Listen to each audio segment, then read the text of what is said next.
기도하겠습니다. 하나님 아버지 감사합니다. 오늘 또 요한계시록 마지막 부분에 공부를 하게 하시니 감사합니다. 우리가 이 말씀을 충분히 잘 소화하고 이해하고 깨달아서 하나님이 예수 그리스도를 다시 보내실 때 우리가 예수 그리스도를 기쁨으로 맞이할 수 있게 해주시기를 원합니다. 그 시간 동안에 이 땅에서 인내하고 견디며 참으며 또 이단의 그 모든 잘못된 가르침에 빠지지 않도록 우리를 지켜주시고 인도해 주시기를 간절히 소원합니다. 하나님 아버지, 우리에게 특별한 기회로 이 요한계시록을 공부할 수 있는 시간을 주셨사오니 끝까지 잘 경청하고 또 힘을 다하여 수고함으로 잘 이해할 수 있도록 도와주시옵소서. 주님만 의지합니다. 예수님 이름으로 기도 올려옵나이다. 아멘. 이거 지금 깜빡깜빡거리면서 지금 녹화가 되고 있는 거 맞죠? 네. 오늘은 계시록 18장 21절에서 19장 10절까지 있는 말씀부터 이제 시작합니다. 계시록 18장 21절부터 말씀을 봅니다. 계시록 18장 21절에 나오는 이에 한 힘센 천사가 큰 맷돌 같은 돌을 들어 바다에 던져 이르되 큰 성 바벨론이 이같이 비참하게 던져져 결코 다시 보이지 아니하리로다 그랬습니다. 계시록 18장에 오게 되면 이제 큰 성 바벨론이라고 하는 이 성이 무너지게 되고 망하게 되는 그 장면이 나옵니다. 우리가 다니엘서를 이렇게 보면 느부갓네살이 꾼 큰 신상 꿈부터 시작해서 그죠? 일이 진행되는 12장까지의 모든 내용이 다 바벨론 그리고 메데파사 그리고 헬라 그리고 로마 이 나라들의 미래에 대해 일어날 일들을 다니엘을 통해서 보여주신 것이잖아요. 그것은 다 요한계시록에 그대로 녹아 있으면서 그 당시 세계를 제패하고 제국이었던 나라들이 얼마나 인간의 제한성 때문에 취약점을 가지고 있는가, 얼마나 보잘것없는가, 그 권세와 그 하늘을 찔 듯한 그 권력들이 무슨 의미가 있는가, 이것을 보여주잖아요. 그러니까 아무리 거대한 바벨론 제국, 아무리 거대한 페르시아 제국, 헬라 제국이 그렇게 스파르타식으로 군대가 강하잖아요. 그리고 로마가 그렇게 강해서 그렇게 강력한 나라인 것 같지만 결국은 다 망하고 말잖아요. 그럼 예수님 오셔서 권세가 무엇인지, 참된 권세자가 누구인지를 가르쳐 주셨는데 예수님이 참된 권세를 가지고 계시고 권세자이십니다. 그분께 속하고 그분께 붙은 사람들이 권세자이고 권세를 가지고 있는 것입니다. 그 권세는 영원한 것이지만 이 세상에 있는 보이는 모든 정치적이고 물질적이고 권력의 힘들은 다 유한하고 제한적이고 보잘것없다. 그것을 단적으로 딱 말씀하고 있는 거예요. 그게 다니엘서나 에스겔서나 요한계시록에도 똑같은 패턴으로 이제 나타나고 있습니다. 그래서 지금 요한계시록 18장에 바벨론이 하루아침에 망했다, 한 시간에 망했다, 이런 표현들이 쓰이는 것은 이 세상 모든 권력들이 망할 때는, 요즘 뭐 다니엘서를 이렇게 보면 왕들이 망할 때는 죽음을 당해서 전쟁에 져서 쫓겨나서 이렇게 망하게 되는 것이 졸지에 임하게 되는 그런 현상들을 많이 보여줬잖아요. 지금 이 우리가 가지고 있는 이 세상, 한 세기도 못 사는, 1세기도 못 사는 우리의 인생에서 지금 강력한 거대한 국가들이, 그죠? 미국과 러시아, 중국 뭐 이런 나라들이, 거대한 나라들이 권력을 가지고 권세자로 뭔가 힘을 쓰는 것 같지만 예수님이 오셔서 그 모든 악한 행위들에 대해서, 그 모든 불법에 대해서 심판을 하시면 그들이 하루아침에 졸지에 다 망하게 된다 하는 것을 말씀을 하는데, 여기 한 힘센 천사가 큰 맷돌 같은 돌을 들어서 바다에 던지듯이 바벨론을 들어서 바다에 던져서 바벨론이라는 거대한 나라가 물에 그냥 쏙 잠겨버리도록 사라지게 만드는 그런 환상을 보여주는 거죠. 교환으로 들어갑니다. 바벨론의 멸망과 어린 양의 혼인 잔치, 이 두 가지는 항상 멸망과 기쁨과 즐거움의 혼인잔치, 이 두 가지는 항상 같이 있습니다. 어떤 한 시점이 이르게 되면 멸망이 주어지는 동시에 슬픔과 애곡과 애통이 있는 동시에 또 어떤 대상의 사람들에게는 그것이 즐거움과 기쁨과 환희의 시간이 되는 거죠. 그것은 이런 것과 같습니다. 예수님이 이 땅에 오심으로 말미암아 죄악은, 사탄 마귀는 예수님의 십자가와 부활을 통해서 완전히 끝장나버리죠. 생명이 끝나버리죠. 예수님을 믿는 사람들에게는 예수님이 오심으로 영생이 주어졌죠. 그래서 요한복음 3장 19절 이하에 보면 20절까지에 보면 어떤 사람은 이미 심판을 받았고 어떤 사람은 이미 영생을 얻었다, 이렇게 예수님이 오심으로 불로 세례를 받고 성령으로 세례를 받는 것으로 분리가 되어버립니다. 예수님이 오심으로 그렇게 되듯이 예수님이 재림하심으로 악의 세력이 영원히 단번에 멸망하게 되고 하나님께 속한 사람들이 영원히 즐거워하게 되는 그런 어떤 시점, 그것을 이제 말하는 것이죠. 한 시간에 망하게 된 바벨론의 운명을 이 소자 중 하나라도 실족하게 되는 것, 마태복음 18장에 나오죠. 그것과 매우 비교되어 묘사되는 것은 한 소자라도 실족하게 만드는 자는 차라리 그 소자를, 연자맷돌을 목에 매달아 가지고 깊은 물에 빠뜨려 죽이는 것이 차라리 낫다.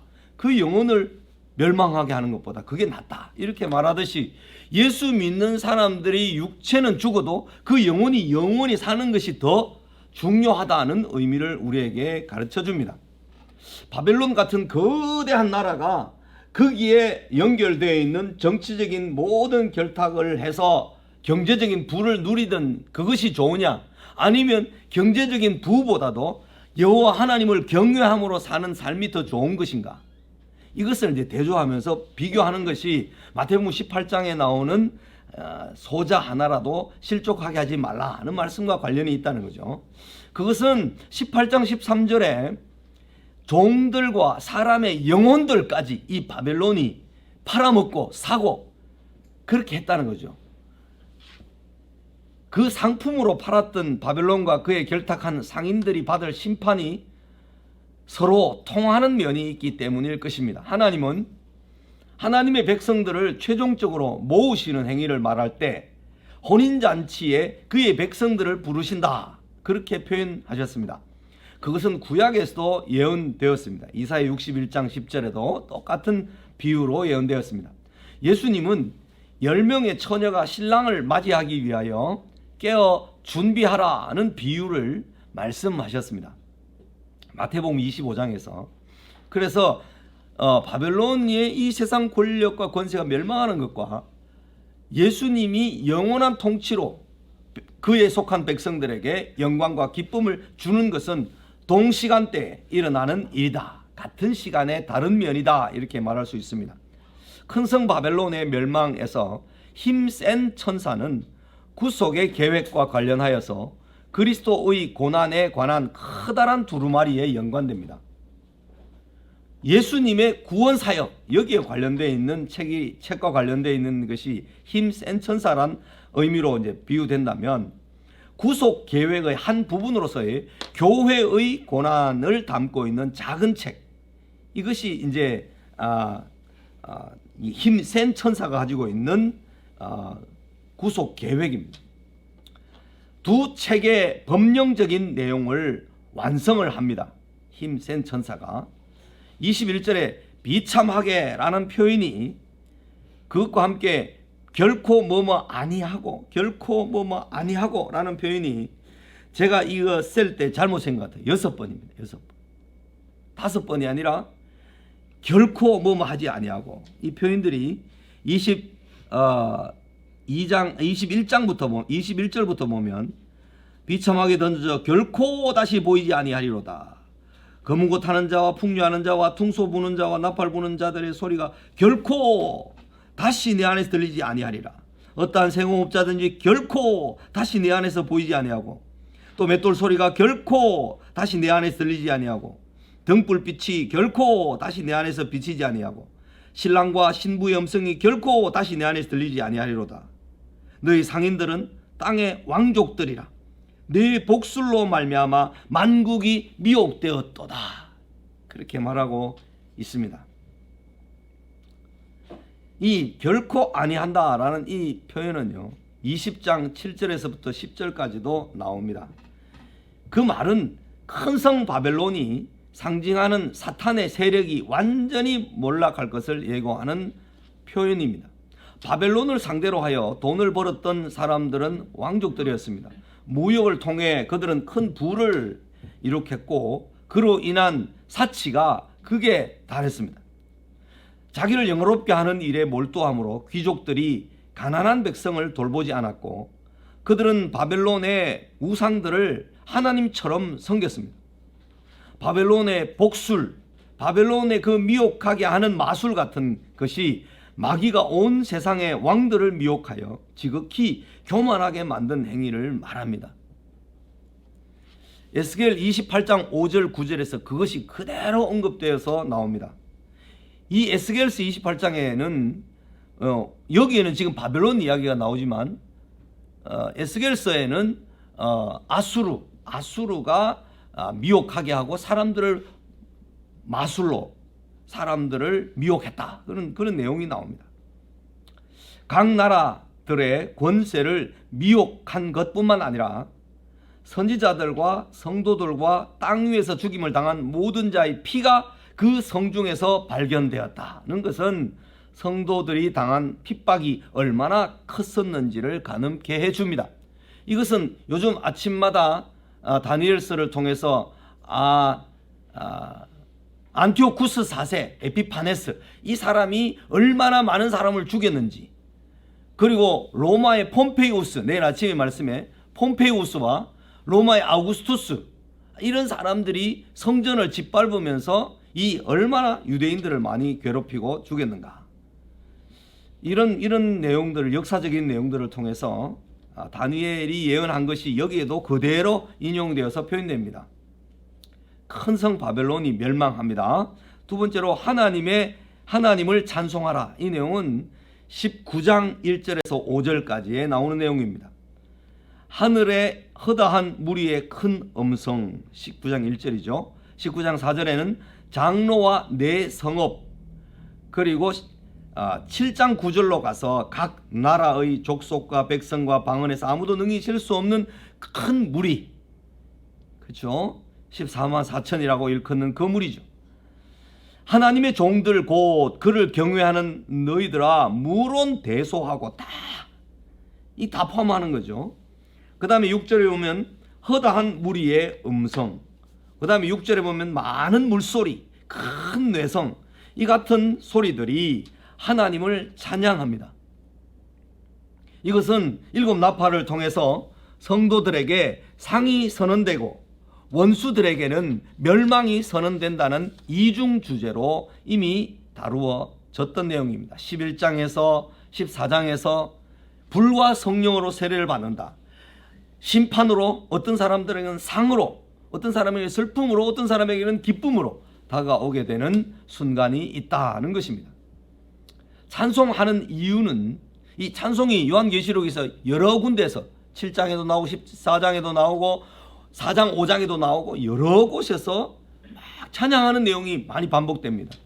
출애굽기 15장에 나오는 모세가 홍해를 건넌 다음에 홍해 저편에서 애굽의 모든 군대가 수장되고 난 다음에 그들이 심판받았잖아요. 그리고 이스라엘 백성들은 그 바다 건너편에서 찬송을 부르고 있잖아요. 이런 대조되는 모습이 예수님이 다시 오실 때도, 예수님이 초림하셨을 때에도 그와 같은 심판과 영생이 주어지는 것이 분리되는 거죠. 재림하실 때도 심판을 받을 사람은 곡하고 울며 애통할 것입니다. 그러나 구원을 얻을 사람은 찬송하고 기뻐하고 즐거워할 것입니다. 멸망과 영광과 찬송이 함께 이렇게 같은 시점에 동시에 일어나는 일로 우리는 경험하는 시간이 있을 것이다, 그런 뜻입니다. 찬송하는 이유는 구원과 영광과 능력이 우리 하나님께 있기 때문입니다. 구원하심이 하나님께 있고 영광이 하나님께 있기 때문입니다. 그러므로 하나님께 속한 사람은 영광을 함께 누리게 되어 있는 거죠. 2절에는 그의 심판이 참되고 의로우시기 때문이다, 그래서 찬송한다. 또 음행으로 땅을 더럽게 한 큰 음녀, 바벨론의 권세, 세상 권세, 마귀, 짐승, 용의 권세, 그것을 심판하사 자기 종들의 피를 그녀 음녀의 손에 갚으셨기 때문이다. 그걸 찬송을 하는 거죠. 하늘 보좌에서 하나님의 종들 곧 그를 경외하는 너희들아 무론대소하고 다 우리 하나님께 찬송하라고 명령하셨기 때문에 찬송을 하는 것입니다. 에베소서 1장을 공부를 해보면 구속 곧 죄사함을 받았다, 우리가 하나님의 자녀가 되었다, 하나님의 기업이 되었다, 성령으로 인치심을 받았다 하면서 완료형으로 하늘에 속한 신령한 복이 무엇인지를 우리에게 가르쳐 주세요. 가르쳐 주시면서 그렇게 복받은 자들은 찬송하게 되어 있다. 여호와 하나님을 찬송하게 되어 있다. 찬송하리로다. 이는 뭐뭐 하게 하려 하심이라고 하면서 반복해서 찬송하게 하려 하심이라. 그런 표현을 에베소 1장에는 많이 반복하고 있습니다. 주 우리 하나님 곧 전능하신 이가 통치하시기 때문이다. 네 번의 할렐루야, 19장 1절, 3절, 4절, 6절에 할렐루야, 할렐루야, 이 원래 이제 할렐루야 발음이 할레 액센트가 있는 것이 아니고요. 할렐루야, 여기에 악센트가 있습니다. 원래 이 히브리어 발음이 할렐루야 여기 있습니다. 외치는 소리는 심판 이미지인데 세세토로 올라가는 연기가 함께 쓰였습니다. 그래서 우리가 할렐루야라고 부를 때 우리가 할렐루야라고 외치고 주님을 찬송하면 사탄이 멸망받는 것이 동시에 그려져야 됩니다. 사탄이 패하여졌고 사탄이 망하게 된 것을 동시에 보는 것이죠. 오늘 저녁에 우리가 이제 실시간 실방송으로 축구를 볼 수 있겠지만 어떤 사람들은 아슬아슬하고 막 조마조마해서 실방송으로 못 보는 사람이 있습니다. 재방송으로 보는 게 좋다 그러는 사람이 있습니다. 재방송으로 보면 이겼는지 졌는지를 결판이 나 있잖아요. 그걸 보기 때문에 재방송은 아슬아슬함이 없습니다. 한 골 먹어도 우리가 뒤에 두 골 더 넣어 이러면서 안심하고 보잖아요. 그런 것처럼 예수님께서 이미 승리해 놓으셨어. 아마 이긴 게임이야. 그렇게 알고 믿고 그렇게 인식하고 살아가면 너무 조급하거나 너무 답답하거나 너무 억울하다고 생각하지 않고 살 수 있습니다. 그게 뭐냐 하면 재방송을 보는 것까지. 우리는 사실은 예수님이 승리해 놓으신, 이미 결론을 내려놓으신 그 방송 분량의 재방송을 보면서 살고 있는 것입니다. 승리해 놓으신 삶을 우리는 누리는 것입니다.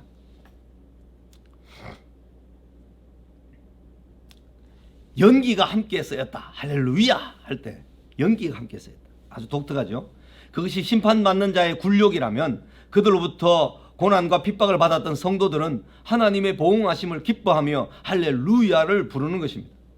주 우리 하나님 곧 전능하신 이가 통치하시기 때문에 우리는 늘 찬송해야 된다. 늘 찬송. 제가 한번 이야기했습니다마는 늘 범사에 감사할 수 있는 이유는 기도와 간구로 너희 구할 것을 감사함으로 하나님께 아뢰라. 기도와 간구를 할 때 내가 믿습니다 하고 주실 줄로 믿고 하나님께서 가장 선한 것으로 주실 줄 믿습니다. 이렇게 간구하면서 주실 것을 믿음으로 감사합니다. 여기 포함되면 기도와 간구가 함께 들어가죠. 기도가 감사가 함께 들어가죠. 그 다음에 감사함으로 기도했을 때 주님께서 주시면 우리에게 큰 기쁨이 넘치는 거죠. 그 기쁨은 감정적인 기쁨이 아니라 의지적인 기쁨, 그 기쁨은 약속에 대한 신뢰로 주어지는 기쁨, 그 기쁨은 감정적인 것이 아니라 약속에 대한 신뢰 개념으로 누리는 기쁨을 말합니다. 그래서 항상 기뻐하라는 것은 그 방법은 범사에 감사하고 항상 기뻐할 수 있는 유일한 방법은 수시로 깨어서 주님과 교통하는 방법밖에 없습니다. 기도하는 방법. 기도와 간구로 늘 주님과 교통하고 소통할 때 기도하고 밥 먹을 때도 기도하고 잠잘 때도 기도하고 무슨 일이 답답할 때도 기도하고 걸어갈 때도 기도하고 택시를 기다리면서도 빨리 보낼 수 있도록 기도하고 다 기도하는 거죠. 기도하면서 사는 호흡하는 삶이 기쁨을 항상 기뻐할 수 있는 비결을 가르쳐 주고요.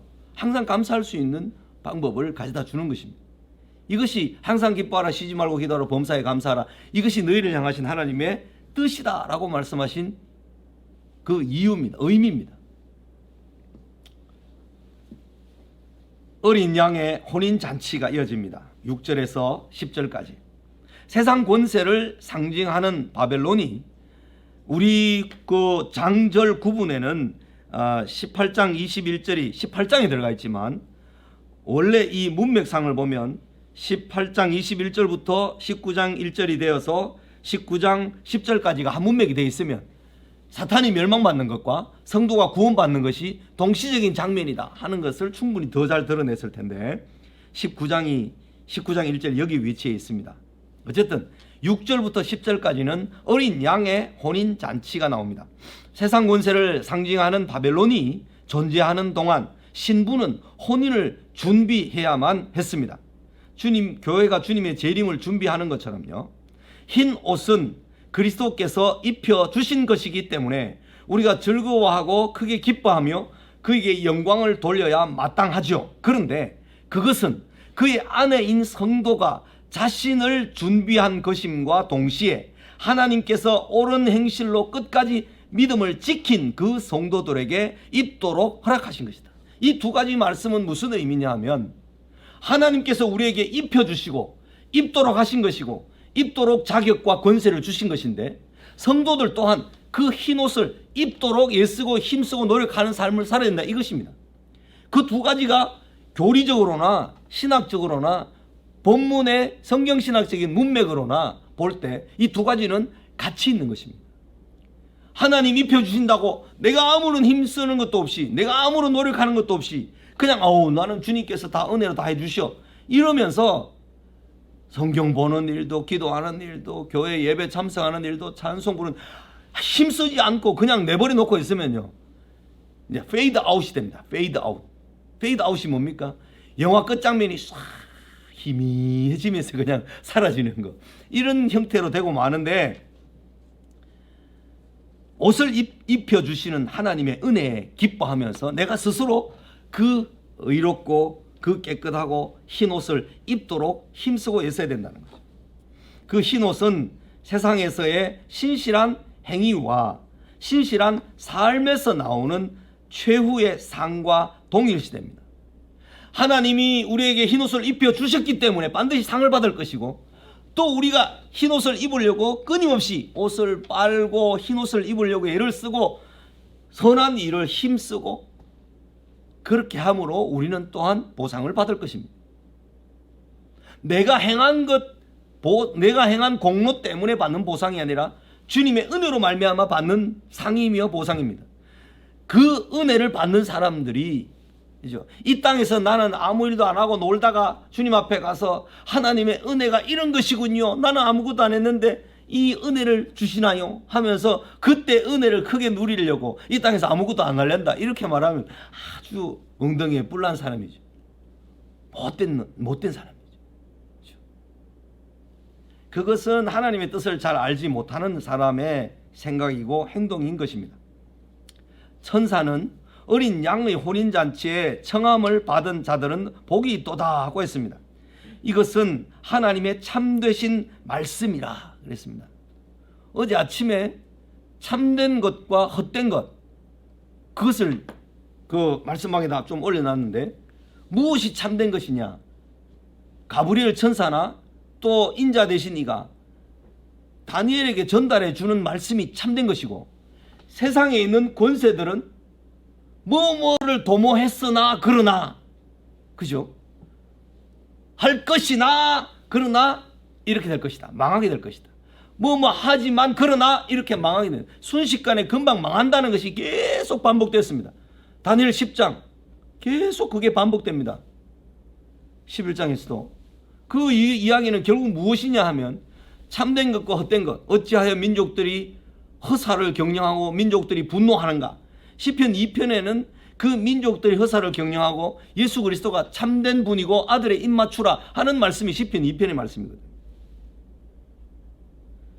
참된 것이 무엇인지 헛된 것이 무엇인지를 우리가 구별하지 못한다면 그야말로 대변인지 소변인지도 구분하지 못해서 사는 그런 인생이 되고 말지 않겠습니까? 잘 구별해서 힘쓰고 애써야 됩니다. 그것은 우리가 구원을 얻기 위해서 바둥바둥 힘쓰는 것이 아닙니다. 구원 얻은 자로서 마땅히 반응해야 될 것이 힘쓰고 애쓰는 반응이 나타나야 한다는 것입니다. 반응으로서 마땅한 반응이죠.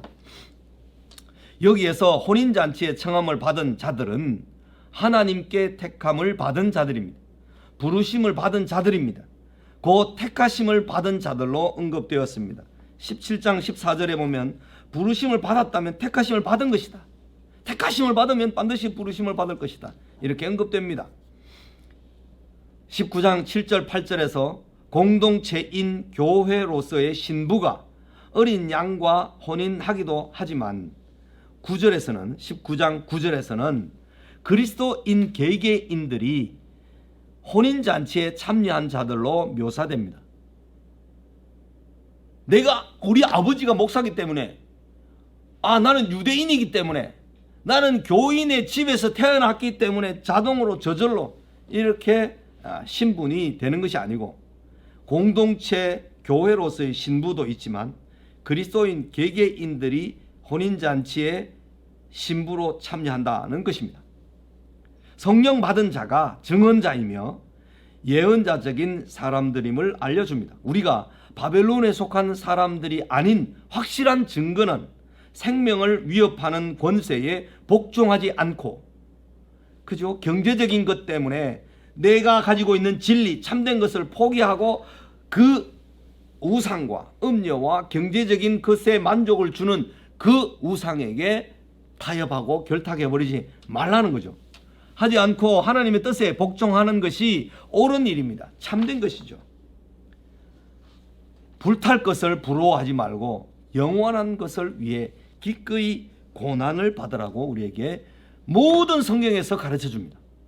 모든 성경에서. 계시록 19장 11절로 또 갑니다. 또 내가 하늘이 열린 것을 보니 보라 백마와 그 탄자가 있으니 그 이름은 충신과 진실이라. 그가 공의로 심판하며 싸우더라. 그 눈은 불꽃 같고 하면서 그 설명하는 그 뒤에 장면이 백마 탄자가 누구인지를 설명해 줍니다. 우리는 성경의 어떤 특정한 문자나 어떤 인물이나 어떤 상징적인 짐승이나 용이나 어떤 상징물들이 누구를 가리킬까라고 생각할 때 반드시 그 문맥 안에서 자세히 읽어보고 한 10번만 읽어보면 지시대명사가 누구를 가리키는지 그게 다 답이 나옵니다. 한 번 딱 읽고 이해가 안 된다 그러면 10번 읽어보십시오. 10번 읽어도 이해가 안 되면 20번 읽어보십시오. 그 짧은 본문을. 그러면 그 본문의 문맥 속에서 그 단어나 그 구절의 의미가 정확하게 드러나게 되어 있습니다. 그래서 성경은 원래는 읽어주는 것을 듣는 것으로 되어 있습니다.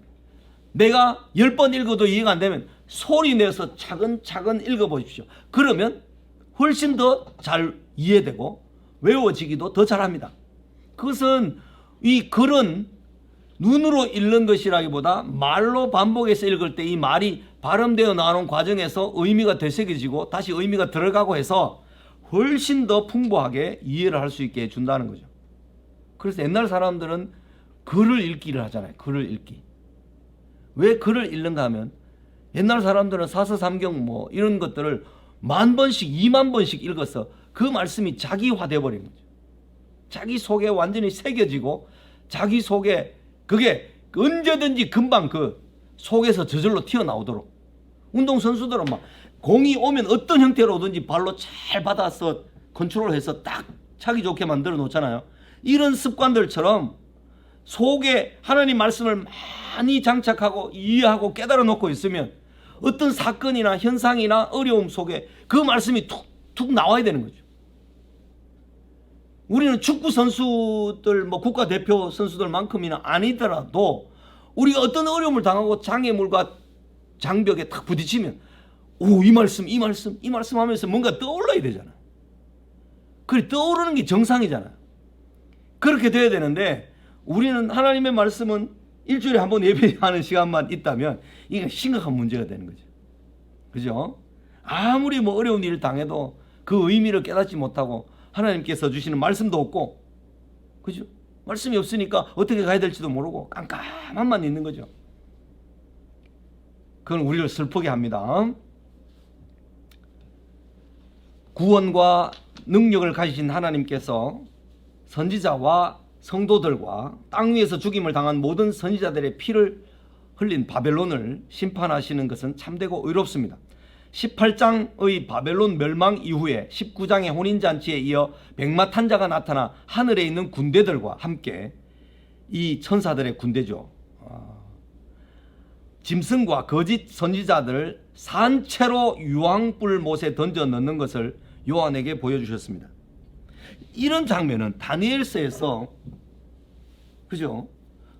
7배나 뜨겁게 타는 불 속에 던져 넣었는데 하나도 안 타고 머리도 거슬리지 않고 탄 냄새도 안 나고, 그러면 이 나오고 난 다음에 누가 거기에 들어갑니까? 거기를 다니엘을 모함해서 거기 넣게 만든 사람들, 그건 마찬가지죠. 사자굴 속에 던져지는 것도 마찬가지죠. 그렇게 해서 그렇게 법을 만들어서 다니엘을 잡으려고 했던 사람들이 거기에 들어가는 거죠. 결국 그 모든 내용들은 다 하나님의 시행하심, 하나님께서 성도들을 보호하심, 그래서 마침내는 반드시 산채로 불못에 던져지고 영생을 누리게 하시는 하나님의 능력, 그것을 경험하고 알고 그것을 믿고 신뢰하고 두려워하지 말고 끝까지 달려가도록 우리에게는 다니엘서도 주어져 있고, 우리에게는 요한계시록도 주어져 있고요, 에스겔서도 주어져 있고, 얼마나 많은 말씀들이 주어져 있습니까? 다니엘서나 요한계시록 말씀들을 예수님께서는 마태복음 24장, 25장 거기에서 말씀을 집중적으로 많이 하셨죠. 재림할 때에 예수님이 다시 오실 때 어떤 징조와 현상이 있는지를 많이 설명해 주셨죠. 이것이야말로 마지막 날에 예수님께서 재림하셔서 행하시게 될 심판입니다. 하늘과 성도들과 사도들과 선지자들은 그 심판으로 말미암아 즐거워한다. 18장 20절에서 그렇게 말씀했습니다. 백마를 탄 자가 나옵니다. 그 이름은 충신과 진실, 거룩하고 진실하신 다윗의 열쇠를 가지신 이라고 3장 7절에 교회에 예수님이 어떤 모습으로 등장하잖아요. 예수님의 이름이 나오는데 그 이름하고 비슷하죠. 충신과 진실, 거룩하고 진실.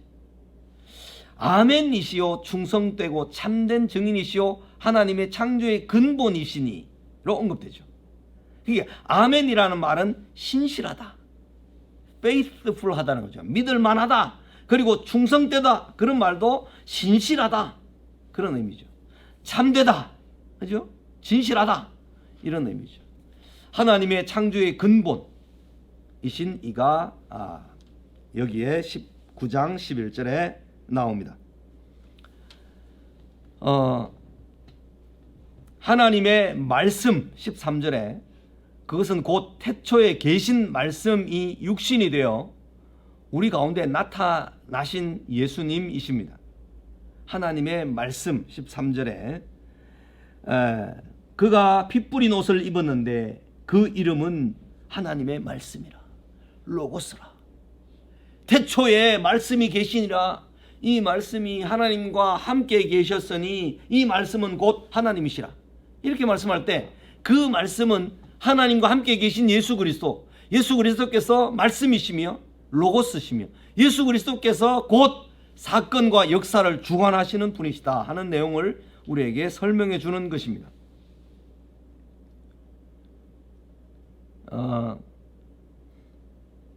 만왕의 왕이요 만주의 주이신 16절에, 그죠? 그 옷과 그 다리에 이름을 쓴 것이 있으니 만왕의 왕이요 만주의 주, 이렇게 이름을 설명했습니다. 만주의 주시요 만왕의 왕이심으로 저희 짐승을 이기실, 17장 14절, 이기실 그분은 예수 그리스도십니다. 이미 이기셨지요. 그 다음에 1장 5절에 충성된 정인이라는 말이 나옵니다. 예수님을 설명할 때. 그 다음에 3장 14절에 충성되고 참된 정인이라는 말이 나오죠. 그죠? 그 다음에 11절에 충신과 진실, 이 모든 표현은, 이름은 예수 그리스도이십니다.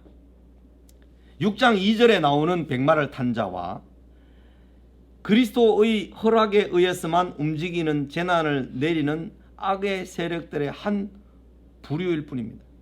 6장 2절에 나오는 백마를 탄 자하고 여기 19장에 나오는 백마를 탄 자하고는 구별됩니다. 완전히 다릅니다. 패러디를 많이 한다 그랬죠, 마귀가. 그래서 백마 타는 것은 별로 어렵지 않아서 백마 타고 같이 나타난 것이 6장에 나오는 짐승, 마귀, 그 백마를 탄 자고요. 여기서 나오는 백마를 탄 19장 11절에 나오는 백마를 탄 자는 예수 그리스도를 가리킵니다. 왜냐하면 그 눈은 불꽃 같고 그 머리에는 많은 관들이 있고, 이런 말씀은 1장 13절에서 16절에 나오는 예수 그리스도의 모습과 똑같기 때문에 여기서 백마를 탄 자는 분명히 예수 그리스도를 나타냅니다. 신천지 같은 사람들은 백마를 탄 자는 누구다 이러면 6장이나 19장이나 똑같이 백마를 탄 자는 누구니까 동일한 사람으로 쳐버리잖아요. 그렇지 않습니다. 문맥에 따라서도 얼마든지 동일한 단어가 나온다 하더라도 다른 것을 가리키거나 다른 의미로 사용됩니다. 그러니까 항상 성경은 문맥을 봐야 됩니다. 문맥. 여러분이 성경을 권별로 한 권씩 2년 동안 4권 내지는 뭐 몇 권을 떼내는데 성경을 공부하면서 문맥을 전혀 보는 훈련을 계속해서 이 공부를 통해서 익숙해져 있지 않으면, 큐티를 통해서 문맥을 보는 훈련이 익숙해지지 않으면 또 가면 구절을 뽑아서 핀셋으로 뽑아가지고 논리를 만들어 놓은 이단에 홀딱 넘어가고 맙니다. 성경을 볼 때 항상 우리는 구절이 아무리 좋은 구절이라 하더라도 그 구절이 그 문맥 속에서 원래 그 구절이 우리가 그 구절 한 구절을 가지고 의미해서 적용하는 그런 의미가 맞는가 안 맞는가 잘 살펴봐야 된다는 거죠. 이단 할 때 우리가 많이 했습니다. 13절에 그가 피 뿌린 옷을 입었는데 라는 말씀은 예수님께서 하나님 곧 전능하신 이의 맹렬한 진노의 포도주 틀을 밟으심으로 악의 세력들을 심판하실 때 그들의 피가 묻은 것입니다. 그렇죠? 그들의 피가 묻은 것이 이사야 63장에 나옵니다. 희고 깨끗한 세마포 옷을 입고 백마를 탄 하늘에 있는 군대들이 어린 양 예수님을 따라서 이제 마귀를 영원히 멸하기 위해서 등장합니다. 백마를 탄 자 예수님과 그 군대가 짐승과 그 앞에서 표적을 행하던 거짓 선지자를 산채로 유황불못에 던지는 심판을 행하셨습니다. 그게 19절과 20절 말씀에 나옵니다.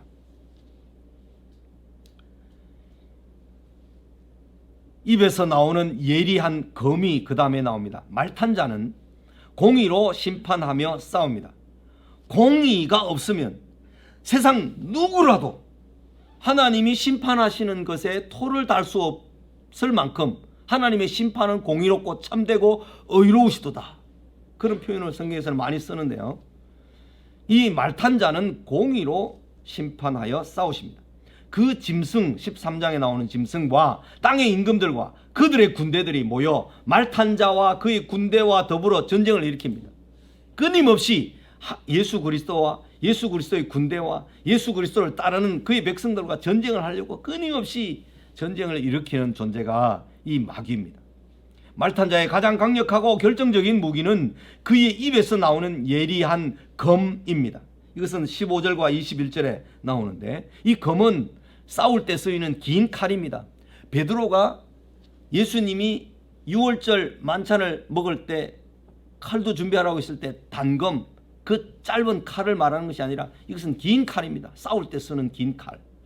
그런 칼인데 계시록 1장 16절과 2장 12절과 16절에서도 동일한 의미로 이 입에서 칼이 물려져 있는 내용이 나옵니다. 그것은 예수님은 이 검으로 만국을 치고 철장으로 다스리며 친히 하나님의 맹렬한 진노의 포도주 틀을 밟습니다. 네가 메시아가 철장으로 그들 세상의 왕들을 깨트림이며 질그릇같이 부수리라. 2장 시편 2편 9절에 나오는 말씀입니다. 예수님의 입에 있는 검은 에베소 6장 17절 성령의 검, 하나님의 말씀 곧 성령의 검을 가지라. 그렇게 말씀을 했는데, 진리의 말씀은 한치의 오차도 없이 예언된 대로 진리대로 시행될 것이다. 호세아 6장 5절, 고린도후서 6장 7절에 그대로 진리대로 말씀하신 대로 실행되고 그것으로 심판하실 것이다. 하나님의 말씀은 살았고 운동력이 있어 좌우에 날선 어떤 검보다도 더 예리하여 혼과 영과 및 관절과 골수를 찔러 쪼개기까지 하나니 모든 사람들이 다 하나님 앞에서 벌거벗은 것처럼 다 그들의 행실이 다 드러나게 될 것입니다. 다 드러난다는 말은 우리가 숨길 것이 하나도 없다는 거죠.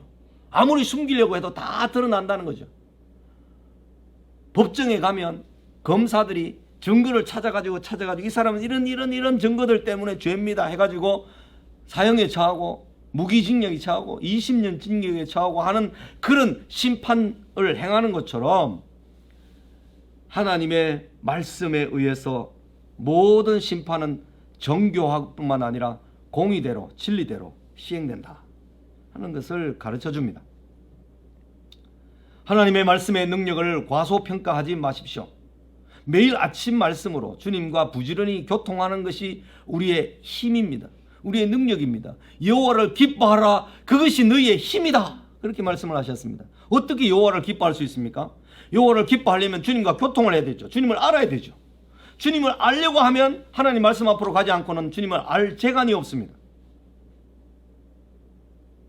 모든 성경은 하나님의 감동으로 된 것으로 교훈과 책망과 바르게 함과 의로 교육하기에 유익하니 이는 하나님의 사람으로 온전하게 하며 모든 선한 일을 행할 능력을 갖추게 하려 함이라 그랬습니다. 하나님의 말씀은 하나님의 입으로부터 나오는 말씀이고 그 말씀에 의해서 예리한 검으로 표현된 것은 그 말씀에 의해서 심판을 받을 것이다. 그러므로 두려워해라. 하나님 말씀에 좀 경외감을 가지고 두려워해라.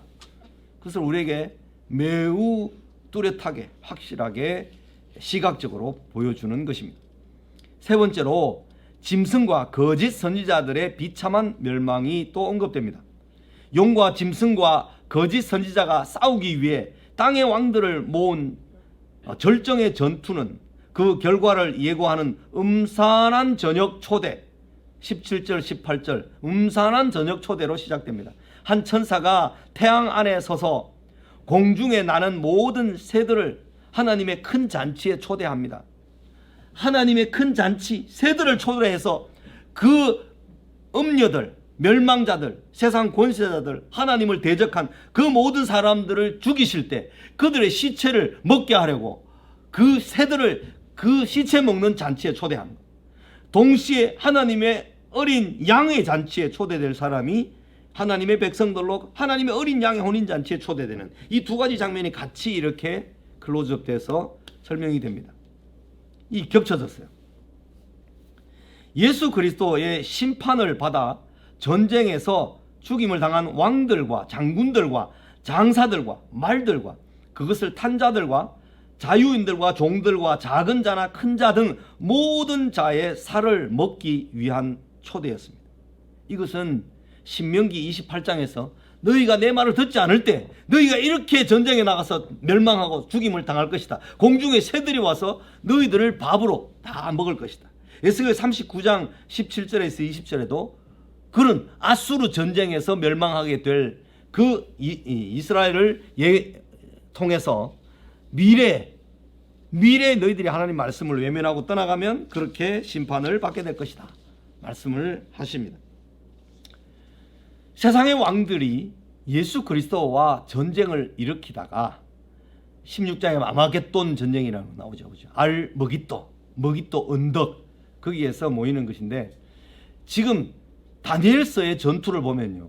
북방왕 남방왕 있잖아요. 이 북방왕 남방왕은 주로 터키에 있는 이 북방 그리고 남방은 이집트에 있는 남방 이 세력이 어디에서 만납니까? 주로 이 팔레스타인 지역에서 늘 만나거든요. 팔레스타인 지역에는 전쟁의 중심지가 되어 있습니다. 유럽 세력이 남하에서 오는 거 그리고 남쪽에 아프리카나 아시아 세력이 북쪽으로 전진하는 거 이럴 때 늘 팔레스타인 지역이 이 지정학적인 위치 때문에 전쟁을 경험할 수밖에 없는 거죠. 그래서 머깃도 언덕 그 평야지대 쭉 지중해에서 요단강까지 높은 산으로 이렇게 되어 있는데 거기에 평지로 쫙 넓은 병원이 이스라엘 병원이 이렇게 이어지는 거죠. 그 머깃도 언덕이 거기에 있습니다.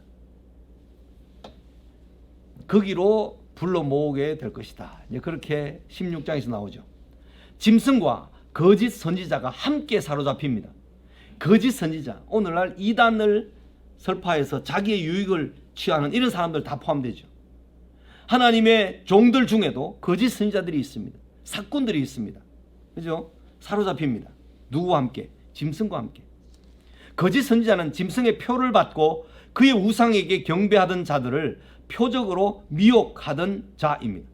이 둘은 산채로 유황불 붙는 못에 던져졌습니다. 그 나머지는 말탄 자의 입으로부터 나오는 검에 죽었습니다. 초대된 모든 새가 그들의 살로 배를 불렸습니다. 하나님의 큰 잔치는 어린 양의 혼인잔치입니다. 그것이 성도들에게는 완전한 기쁨의 자리이며 짐승과 거짓 선지자들과 그들을 따르는 자들에게는 수치와 멸망의 최후 심판의 자리입니다. 짐승들이 그 시체를 먹는 짐승들의 잔치가 되는 것입니다. 성도들이여 확신하며 인내하며 참고 견디고 주님이 오시는 그날까지 우리가 할 수 있는 유일한 일과 우리가 할 수 있는 유일한 방법과 대책은 기도하면서 기다리는 것입니다. 기도하면서 인내해내는 것입니다. 말씀을 붙들고 그 약속의 말씀을 붙들고 씨름하면서 인내해내는 것입니다. 그것이 요한계시록을 우리에게 주신 의미입니다. 그렇죠? 우리 잠깐 쉬었다가 8시부터 20장에 들어가서 또 보도록 하겠습니다. 잠시 쉬겠습니다.